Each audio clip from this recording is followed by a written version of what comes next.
Hello, BookTube. It's Tag Tuesday, and I have a tag for you today. I saw it on Brian at Bookish's channel.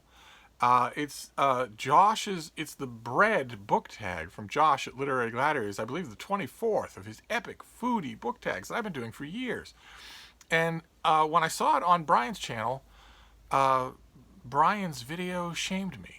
Ordinarily, I am ashamed of Brian, but in this case, he shamed me because his video reminded me that Josh tagged me with his bread book tag, and I didn't do it. I haven't done it yet, so I'm going to do it today. As always, the foodie book tags are great, and the bread booktube tag is great. And this is not to be confused with BreadTube. Those of you who do not know what BreadTube is BookTube, YouTube's answer to the clickbait prevalence of alt-right channels and alt-right misinformation, where you'll have alt-right booktubers saying that smoking is good for you, that climate change is a myth, etc., etc., etc., etc., etc. They have a vast and pernicious toehold on YouTube, and BreadTube is sort of the antidote to that, and some of BreadTube is absolutely wonderful. Some of it will drive you crazy because it's BreadTubers being the exact kind of living SJW stereotypes that keep the alt-right channels in business. But quite a bit of it, quite a bit of it is wonderful. But no, this has anything to do with that. This is not BreadTube. This is actual bread. This is a tag about actual bread, the staff of life. So we're just going to go through these, all the different types of bread. Number one is white bread. A work of 21st century genre fiction that you can see studied in years to come. So not general fiction, not the easy way out here, but genre fiction. And for me, the first thing that came to mind was Cixin Liu's The Three-Body Problem, which is science fiction, and it is Chinese science fiction, and I believe that the phenomenon of Chinese science fiction will be studied in years to come. I think it's having a transformative effect on a large area of Western science fiction, and I think that's only going to get greater the more we learn of it and the more prevalent it becomes. And I think it's inevitable that there will also be, not that this should ever be necessary, but nevertheless we know that it is, I think it's inevitable that there will also be a gigantic blockbuster movie of one of these Chinese science fiction novels, if it hasn't been already. So the three-body problem is a little bit different from a lot of the other Chinese science fiction that I have read in that it is also good. So maybe that's the translation, or that it could be the book. One way or another, it's also a recommend. Then question number two and number three gave me troubles. But question number two is Whole Wheat, a work you are reluctant to read, but you feel you need to read at some point. And those of you who might be new to the channel, I read a lot, and I try not to leave conspicuous holes in my reading. So if I'm reading in a discipline like philosophy or something like that, and there is a book that keeps cropping up in my bibliographies that is big and difficult and that I know I need to read at some point and I'm just putting it off, I tend to dive in and do it rather than just leave it there. So I don't really have an answer to this, unless the work that I'm reluctant to read but I know I need to read at some point is something coming down the line, something that hasn't been published yet. And if that's true, then that would apply to a whole bunch of things, because I read all the Trump books, for instance, so that you don't have to, or words to that effect. I read all the Trump books just as a kind of weird third-party penance for the fact that enough Americans voted to get this guy elected president. I feel like I need to read these books. Not to understand those Americans. I understand why they voted for this guy quite well, and I believe the reasons split right down the middle between ignorance and resentment of people they know in their personal life that they are putting onto a third party. A racist, sexist, fascist, lying moron who could not care less about them if he tried. I think it splits right down the middle between simple, plain old ignorance, and in 2015 and then in early 2016 I started seeing euphemisms for ignorance, and that is a very dangerous thing to do. You don't want to use a euphemism for ignorance. You don't want to use low information for ignorance. You want to use that word. You don't want to use a word for ignorance that ignorant people can feel more or less comfortable using themselves on themselves.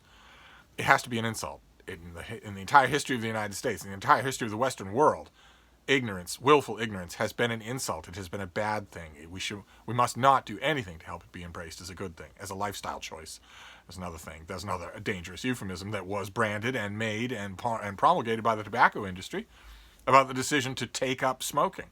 It was the tobacco industry that pumped hundreds of thousands of dollars into advertising in order to have that called a lifestyle choice instead of suicidal insanity.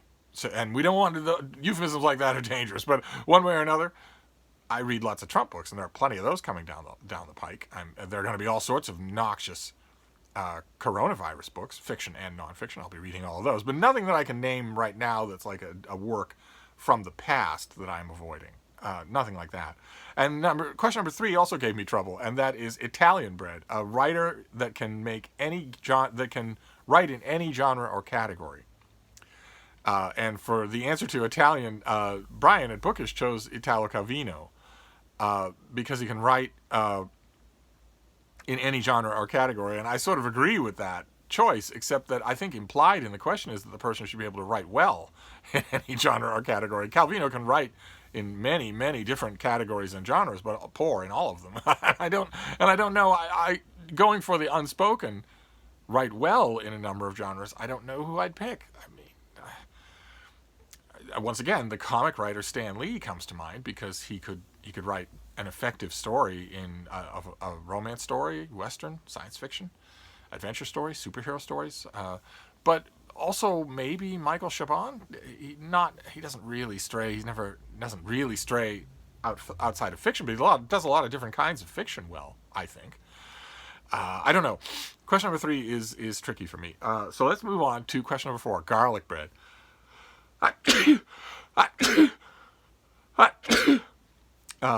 Which genre or category would you argue has the most versatility, and why? And in this case, I'm going to have to agree with Brian at Bookish. I'll leave a link to his tag since I keep mentioning him, and since his tag infuriated me, it absolutely infuriated me right there in the middle of a tag he had to know I would be watching. Of course I hate watch my arch nemesis. He had to know I'd be watching, and right in the middle of his tag, he had the nerve, the gall, the unmitigated temerity to lay out the course of a typical day of his.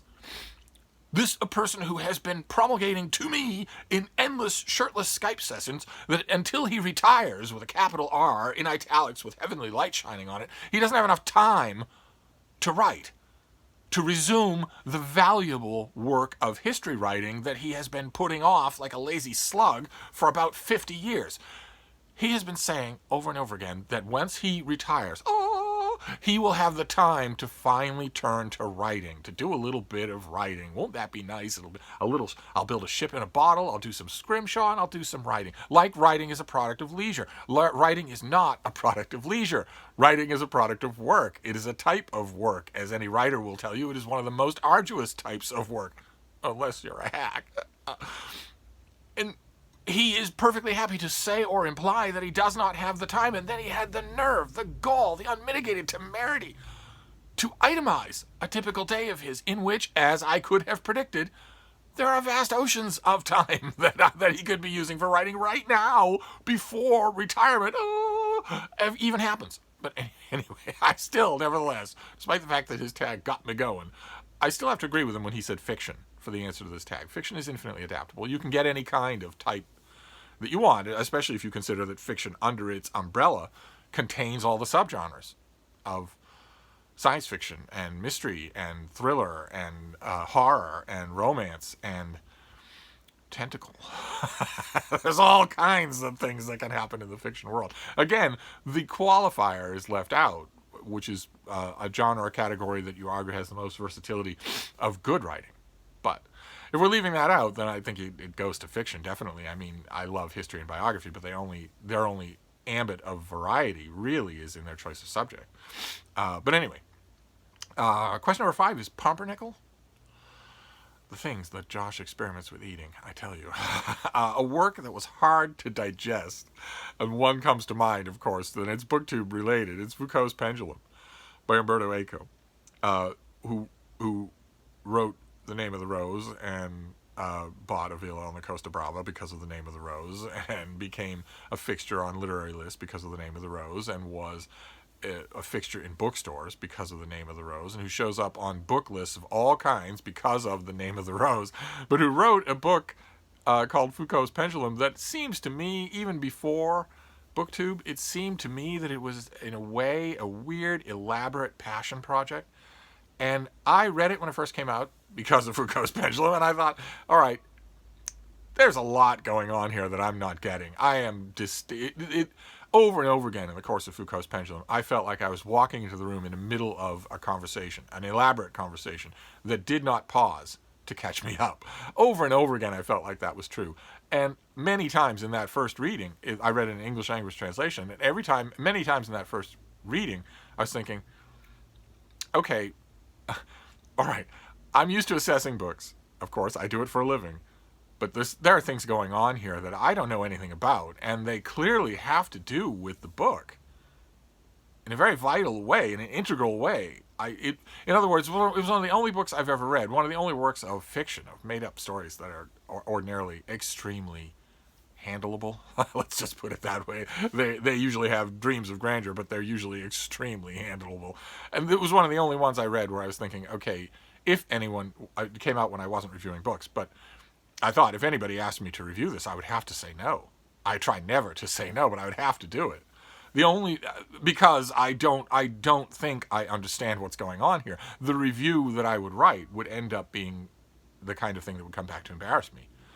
And no reviewer likes that. Usually the only reason that I have to just flatly turn down writing a review if an editor comes to me, is if I both know and hate the author of the book. If I know and like them, I'm perfectly fine with that. You might think if you know the author at all, then the answer is no. But no, if I know and like the author, then I'm perfectly comfortable reviewing their book, because no one is going to come to like me. No one is going to become my friend in person if they don't know me. And if they know me, then we will have had many conversations that are critical of them. The hair choice, the facial hair choice, the reading choice. And since I help a lot of young people with writing, the writing choices. No friend of mine who's on friendly terms with me would expect me to be uncritically fawning in a book review of their book.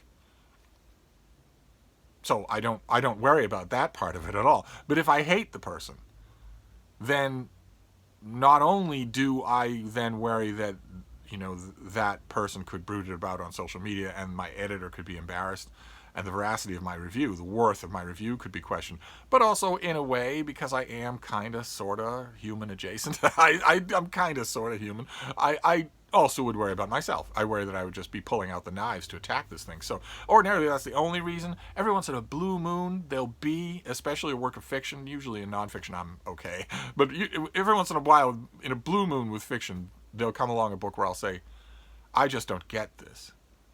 I don't get it sufficiently to write about it. Like Against the Day by Thomas Pynchon would be another example of that. And the reason why Foucault's Pendulum is on my mind is because Jason Harrigan at Byways in Bookland has been threatening for a long time now to conduct an extremely detailed review, read-along of Foucault's Pendulum. And he's made it pretty clear. He's a pretty unassuming guy. I don't know why anybody would make that choice, but nevertheless, he's a pretty unassuming guy, but he's made it pretty clear in his videos on the subject that he does understand what's going on in this book, that he gets it, and that he gets it to such a degree that he can actually explain it in a read-along as we go along. So I'm hoping somewhere down the line that he actually does take up that read-along. He postponed it for a long time and hasn't revived the idea, but I'm hoping someday that he does it, because I think it might be one of those examples where I actually learn about the book from a read-along instead of learning about the reader, which would be great. That'd be great. Although I found a copy. I found a UK trade paperback at the Brattle Bookshop, my beloved Brattle Bookshop, back months and months ago when Jason was brooding about the idea of doing a read-along. And then he seemed to drop the idea, and one of you asked me for the trade paperback. Of course, I sent it off, never guessing there would come a time when bookstores and used bookstores would all be closed. So I'd have to find another copy if we were to do that. But he hasn't mentioned it in any of our shirtless Skyping sessions, so maybe he doesn't have it planned for the summer. Question number 6 is Rye, an overbearing perspective on a given work. And the minute I read the phrase overbearing perspective, I thought of Olive Kittredge, Elizabeth Strout's titular character, the character Olive Kittredge, a retired school teacher in Maine who is an amazing character. She's an amazing creation, and she dominates the fiction that she's in, the stories that she's in. And not, I mean, she can be acerbic, she can be sharp-tongued, she doesn't suffer fools gladly, but she's also oddly empathetic and compassionate. It's a wonderful, wonderful fictional creation, and that it immediately came to mind. I'm pretty sure that Overbearing Perspective will be calling her to mind for me for quite some time. And I guess, perversely, I'm kind of hoping for another Olive Kittredge book. I know there've been 2 now, but I'd like another one. I'd like a really big one. That would be great. But I guess she's just one of those fictional characters that you just want more of. You just want to spend more time with her. Then let's see here. Question number 7 is Sourdough, a writer whose works are usually cynical. And for this, I picked a Soviet writer who's not well enough known in the West at all. I think only a handful of his works have been translated.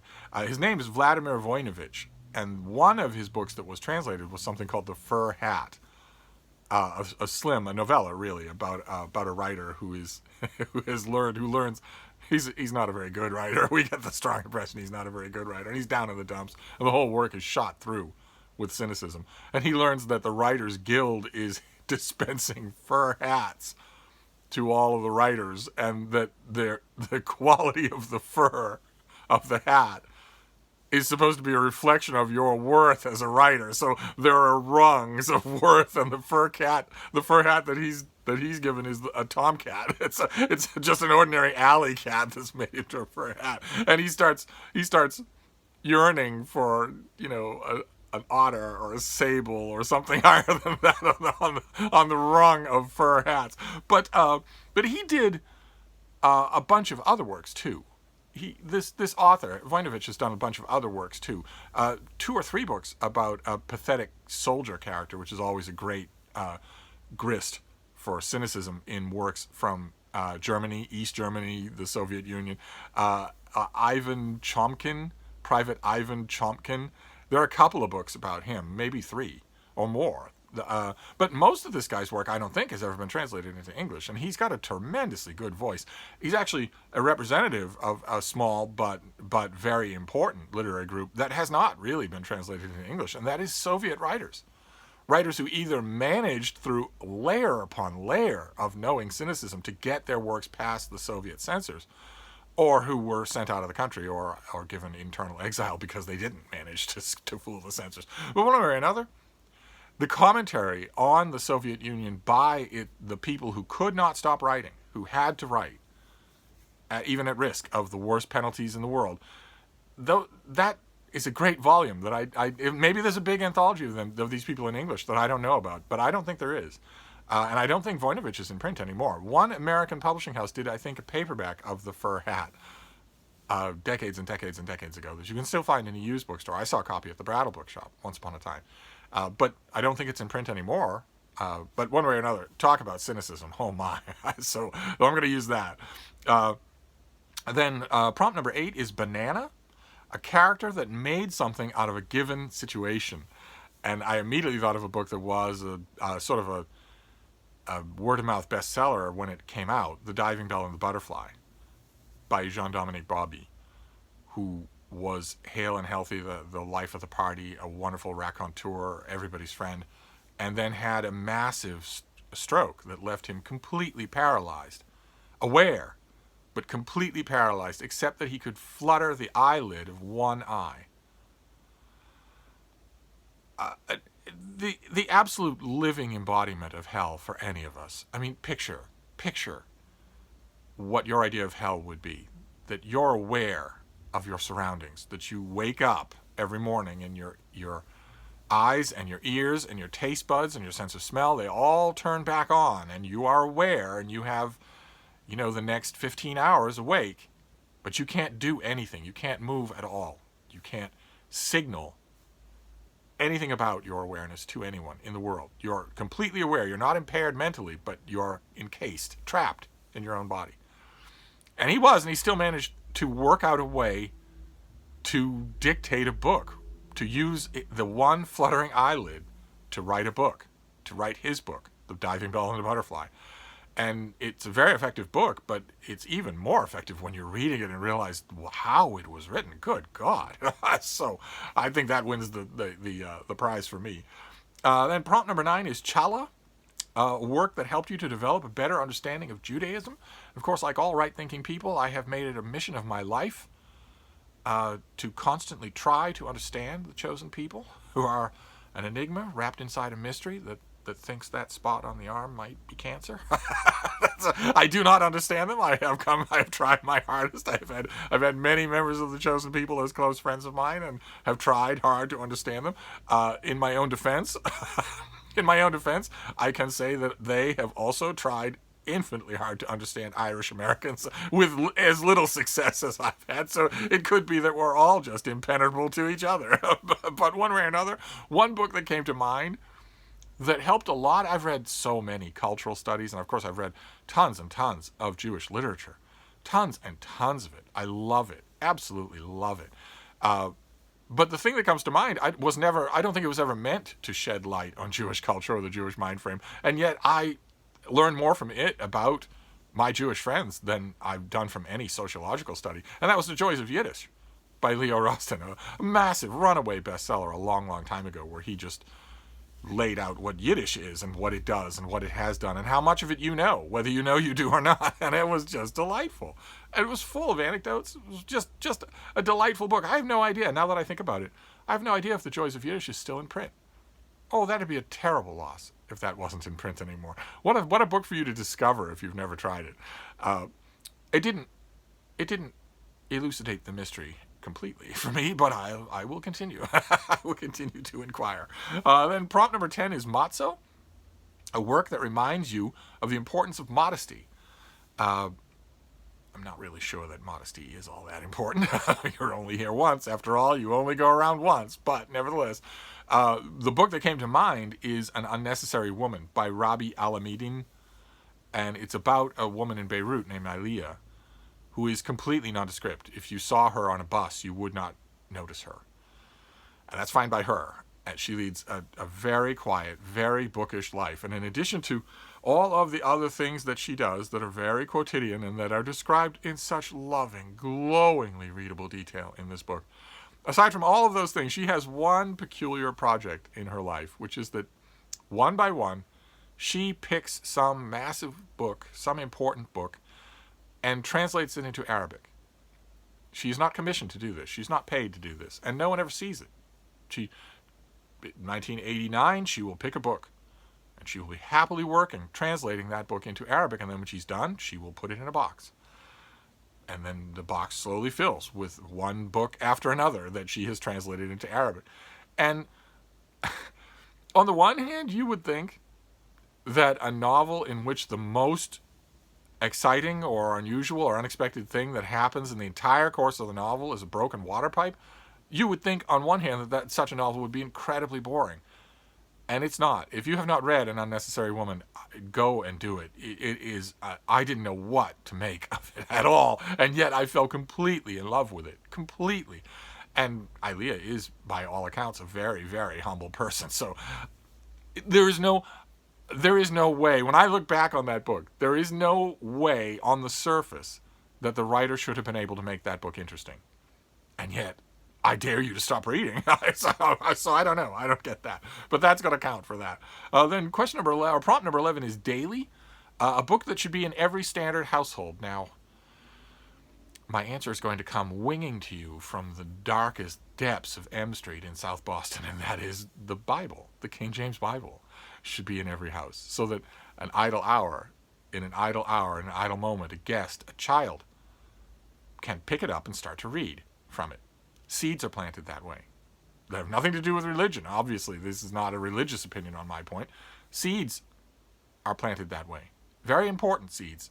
It's very good that one of the books that can be stereotypically found in every single hotel room and household in the world is an endless treasure trove of things to read. That is great. That is absolutely great. We could do a lot worse.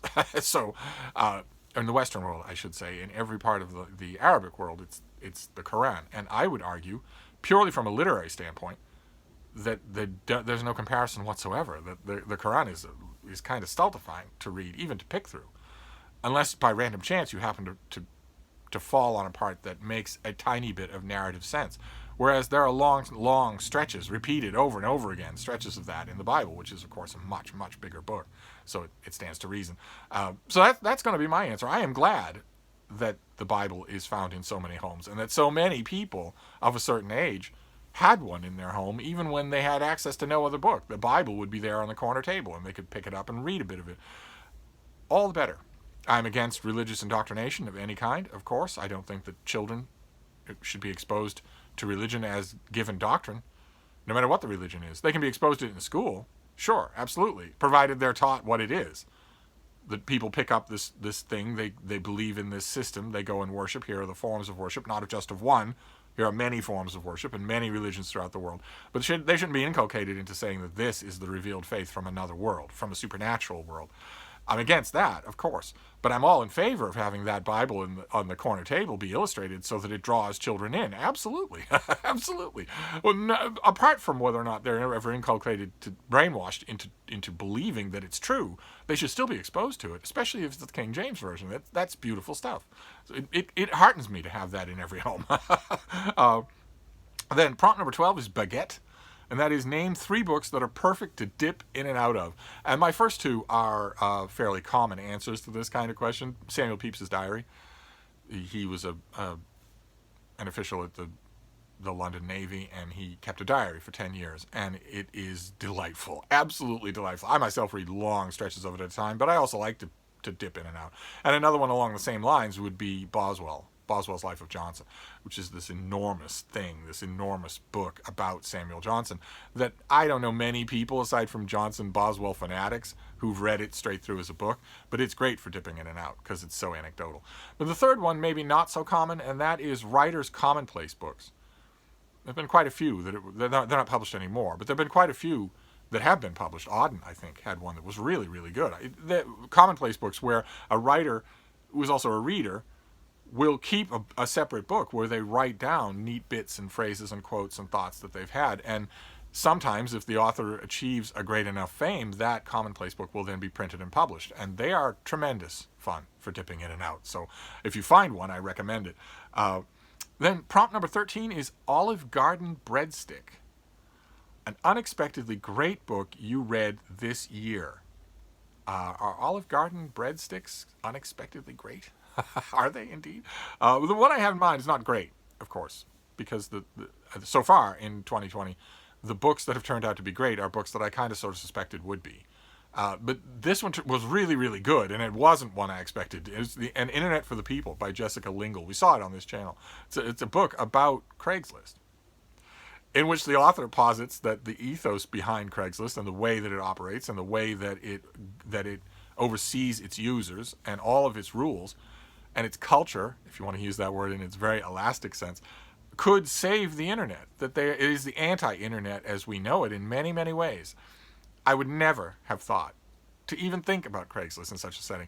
And yet, this author had me thinking about it in tremendous ways that I'm not sure all of it held water, but I was invigorated the whole time. So I don't know that it's great, but it was unexpected, definitely.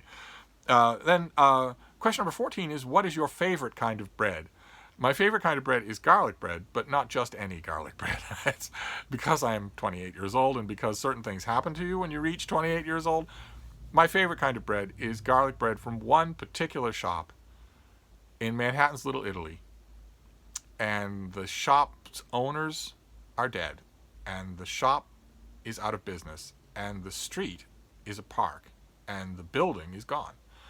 There's no trace left at all that shop ever existed, and I have never had garlic bread so good anywhere else. I've had it. I order garlic bread whenever I'm at a restaurant, but I've never had anything close to this. Even the shops on either side of it weren't as good. It's just that one shop, and every trace of it is gone. Because if you stick around long enough in this world, that will happen. That's one of the reasons why, if you're ever out walking with me, you might see me get a little wistful about the moon. If a full moon heaves itself over the horizon, starts to rise up into the sky. That's why I might get a little wistful about my old friend, the moon, because it never changes. Whereas the best garlic bread that I've ever had, I can't ever have again. Not in any way. I can only experience it in my memory because the people, the recipe, the pots and pans, the kitchen, the ovens, the building, the block, the street, all of it is gone. But, so not just any garlic bread, because I've had some garlic bread that's just terrible, but that garlic bread, yeah. How's that for an old coot answer? And then the last question, the last prompt is bread truck. Who do you tag? I have a few people tagged here, but I don't, since I'm late coming to this tag, I don't know how many people have done this or how many people would want to. Because there's quite a few people out there who have subscribed to the dietary fad that says no bread at all. That bread is actually bad for you. But one way or another, we'll give it a try. I'll tag Roz at Scallydandling about the books. Byways in Bookland, of course, since I invoked him. And Sean D. Standfast, who's always up for a tag. That's wonderful. I'll tag Matthew at Mayberry Book Club. Bill Rutenberg, I don't think I've ever tagged you. Or maybe once. I don't know how many tags you do. Sean the Book Maniac, I don't know if you'll do this, but I'd love to hear your answers if you do. And that is the Josh's Bread... and of course, Britta. They must have bread in Germany, no? So that is Josh's Bread book tag, the latest in his epic foodie book tag cycle of tags. You should go back and look at them all. And one of you, if you have an extra hour of spare time, might want to think about constructing a playlist of Steve's foodie book tags, because I don't know how to do that. I've done a lot of these things, but I don't think I've done all 24. I think I've missed a few foodie book tags. That's bad. That is very bad. You must not miss the foodie book tags. So anyway, I'm going to wrap this up for now. Once again, a tag has gone very long. Sorry about that, but I will be back. Thank you, BookTube.